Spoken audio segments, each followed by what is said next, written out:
Guys, check this out! At the 2014 Game Awards, From Software showed off an exclusive look at Bloodborne, but with a twist.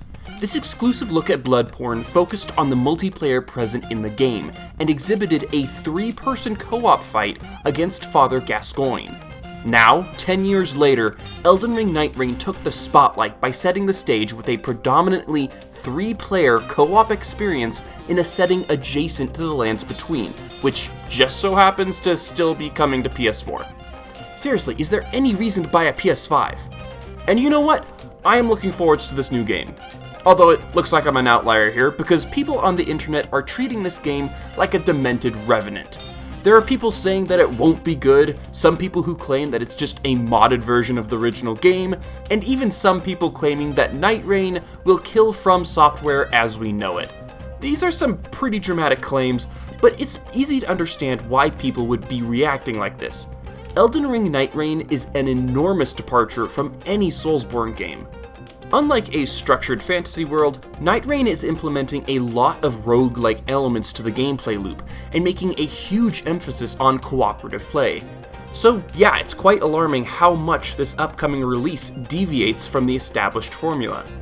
But despite how crazy this all feels, I think we may be overreacting to the announcement. Just because this isn't Miyazaki's next magnum opus doesn't mean we should throw it in the trash.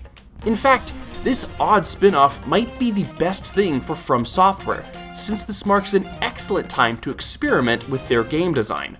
Back in the day, before the Soulsborne genre took over gaming, Demon's Souls was a huge risk. It was supposed to be an Elder Scrolls ripoff, exclusively on the PS3. But instead of following the assignment and making a derivative title, Miyazaki and the rest of From Software decided to go in a totally different direction. The result of this was the Demon's Souls we know today, and the birth of the Soulsborne genre we know and love. Or get tired of, because it feels like there's a new Souls-like coming out every other week. It's hard to believe it nowadays, but the entire Soulsborne genre would not exist if not for From Software going in a completely different direction from what was considered the norm. From Software produces some really interesting things when it's allowed to deviate and experiment with a pre-established formula. Following Dark Souls, we got Bloodborne, a game that mixed up the formula with a dark Victorian aesthetic and its frenetic pace that has remained in the series. My personal favorite deviation in the formula is Sekiro. Sekiro took out all elements of multiplayer or PvP to focus more on a battle system based around dynamically reacting to foes and clashing blades. With these new spins on the formula, the elements that worked have been carried over into new projects, and the years of experimenting and iterating on the formula has given us fantastic games like Elden Ring. The constant iteration of the formula is nice, but there seems to be one element of these games that From Software hasn't implemented as well as they might like: co-op functionality. Don't get me wrong, it is completely possible to rally friends together to smite that one difficult boss battle. What I mean is that we might not be taking full advantage of it like the developers want us to. Looking back at that footage from the Game Awards, it becomes clear that this multiplayer functionality has been on From Software's mind for over a decade. They want us to meet up with our friends, form teams, and fight together in epic battles.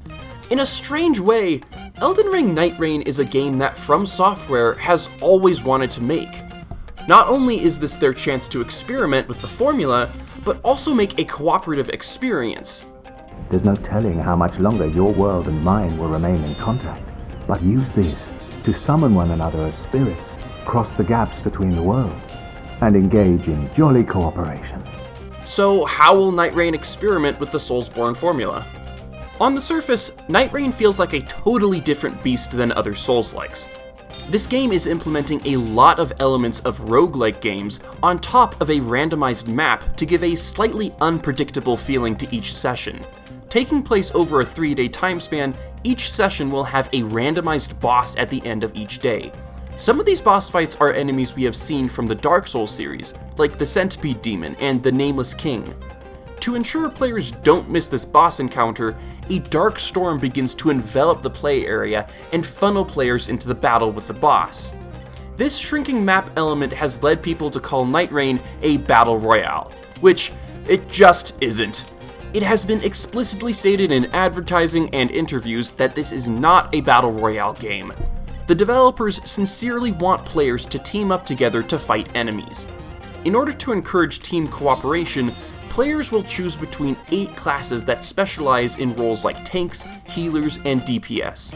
Honestly, this game sounds like it could be a lot of fun, but there's one more element I'm excited to see: how they handle dodge rolling.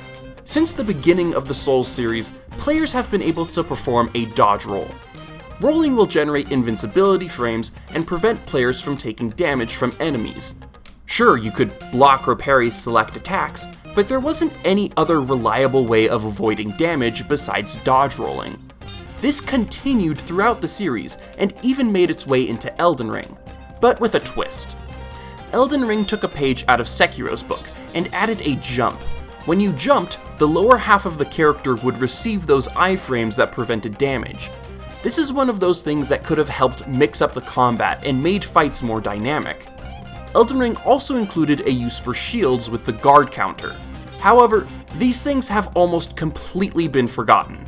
Jumping is only used for jumping heavy attacks. I can think of 3 videos on YouTube where they even acknowledge guard countering, and players have returned to rolling through explosions like they were trained to do since Demon Souls. They tried so hard to give us variety in combat, and our monkey brains just ignored it. But it looks like Nightreign will be mixing it up. After looking through the trailer and examining it closely, there isn't a single dodge roll shown in the trailer. Instead, we see players jumping over attacks and parrying strikes like they're from Sekiro. It has even been stated in interviews that the grappling hook seen in the trailer can also be used to avoid enemy attacks. From Software is mixing up their combat, and this will change the rhythm of returning boss fights from the Dark Souls games. There was no jumping in Dark Souls. All you were able to do was dodge out of the way of attacks. But now, with the revised combat system and co-op focus, these Dark Souls bosses are not going to play the same as they were 10 years ago. We get to see some new faces, some returning familiar faces, and a revised combat system that will make us approach these encounters like never before. When looking at it from this perspective, I can't help but root for this new game.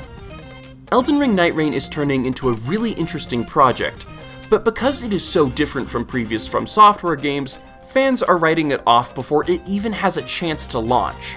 So yeah, I signed up for the network test the day it was available, because I want to see what From Software is cooking. For all we know, this wild experimentation with multiplayer and combat could be spectacular, and could be used as a framework to innovate on later games. If the game comes out and it's bad, then fine, I was wrong. But we'll never know until we give it a fair shot. Thanks for listening to me rant through this video. Please consider hitting the like button and subscribing, and I'll see you guys some other time. Bye.